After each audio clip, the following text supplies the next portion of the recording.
Catherine by Alex Gonzaga. Recently, my sister, who everyone loves and who everyone thinks na she has a better personality than mine, was under fire. Was talked about, and then she was really painted as a bad guy to some people or most people dun sa kanyang ginagalawan. Kasi before, pagka lagi akong may maling sasabihin or na hindi mo talaga minimin, alam mo may mga times na meron kang sasabihin na sobrang hindi mo iniisip yung bagay na masama or insensitive issue na gusto mo lang magpatawa or iba talaga yung naiisip mo, wala kang ganun. Tapos, laging nababad joke or laging, insensitive mo naman. Ako yun lagi. Yung may sasabihin ka na iisipin ng tao, ba't mo sinabi yon? Pero sa utak mo, ay hindi ko kasi naisip yon, ang inisip ko lang nun. Sobra kang clueless na pwedeng yun yung mangyari. So you really mean no harm. Guys, magmula bata ako, 3 years old, 4 years old, ganun na ako as in. Kasi hindi ko naman alam na tactless pala yun, pero hindi yun yung nasa isip ko.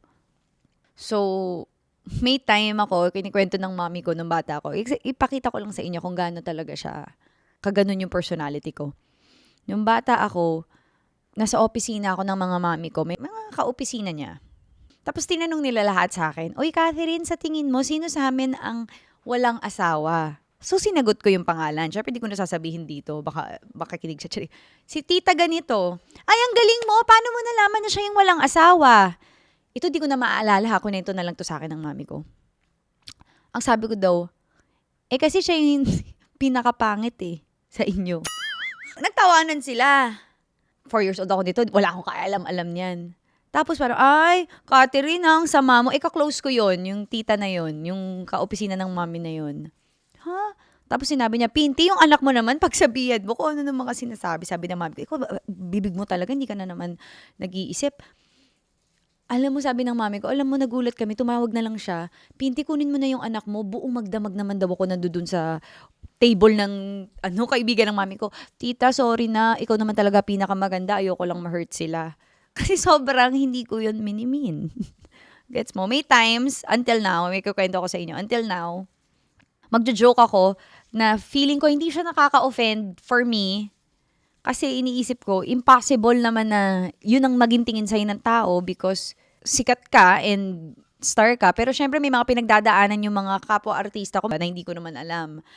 Or dapat sensitive nga ako, yun nga yung mali ko. So, nag-joke ako sa kanya na parang, uy, parang ikaw na yung bagong dancer, parang ganyan. Na-offend siya, nag-IG story siya. Pero dahil sobrang wala naman ako minimina ganun, right then and there, because my conscience is clear that I'm not really thinking of anything wrong. And it was just for fun for me. Minessage ko siya. Kaagad na parang, uy, I'm so sorry. Ako ba yan? Sorry, hindi ko talaga minimin yun. I'll just be sensitive. So, after that, I was sensitive with her na hindi na ako magsasalita anything about her work or anything. Kasi akala ko ganun kami ka-close. Dahil before ko siya ginoke noon, everyday kaming magkasama and everyday kaming nagbibiruan. As in, physical, nagtitirahan kami. Pero, syempre, hindi ko siya tinitira dun sa physical aspect niya. Kasi, mas maganda siya sa akin. So, siya ang tumitira sa akin. Parang okay naman, tawa na naman ako, joke-joke kami. Pero I never knew na pag yung work ang tinira mo sa kanya, it will be hurtful for her. So, I told my sister and then my sister said na parang, mali kasi yung ginawa mo, dapat hindi ka ganun. Dapat hindi mo sinasabi yun. Sabi ko, ate, sorry, akala ko close kami. Iyan nga lagi kang akala. So, napagalitan niya ako. So, lagi akong, ate, nung gagawin ko, I have to explain, I have to tell them, I'm sorry. O, nag-apologize ka na. Kung ayaw niya tanggapin yung apology mo, and then fine. Wala ka na kailangan gawin. So, lagi akong may urge na parang kailangan ko explain yung sarili ko, kailangan ko i-defend na wala akong ganong minimin. At saka, once na sinabi mo sa akin na mali yung sinabi mo, magre-react ako, sorry, hindi ko alam, pasensya na. Which is, yun nga yung sad for me na parang minsan gini-gatekeep ko na yung personality ko. Kasi minsan, may gusto kong sabihin, pero isipin ko yung mga repercussions sa pwedeng sabihin or baka ma-hurt siya. So, minsan wala na lang ako sinasabi. So, mukha naman ako minsan parang ano ba naman to? Sa personal, parang wala palang dating to, parang di pala maingay to. Kasi masyado na ako nag-iisip kasi nga, ang dami na nangyari sa akin. Well, anyways, yung sister ko yung napunta sa ganung sitwasyon recently. And after that, Sabi ko, ate, dapat I think you should explain. I think kailangan basagin mo ang katahimikan mo and then kailangan sabihin mo sa kanila yung mali na accusations nila, show proof that it's wrong, and just defend yourself. Ang sabi niya sa akin, they don't deserve an answer. Ay, taray talaga ng ate ko. Silence is the best answer. Kasi whatever I say, I really don't value their opinion. Yun ang sinasabi niya sa akin. If somebody hurts you, it means you value their opinion. And you value them as a person. But if you don't know them, you won't value their opinion.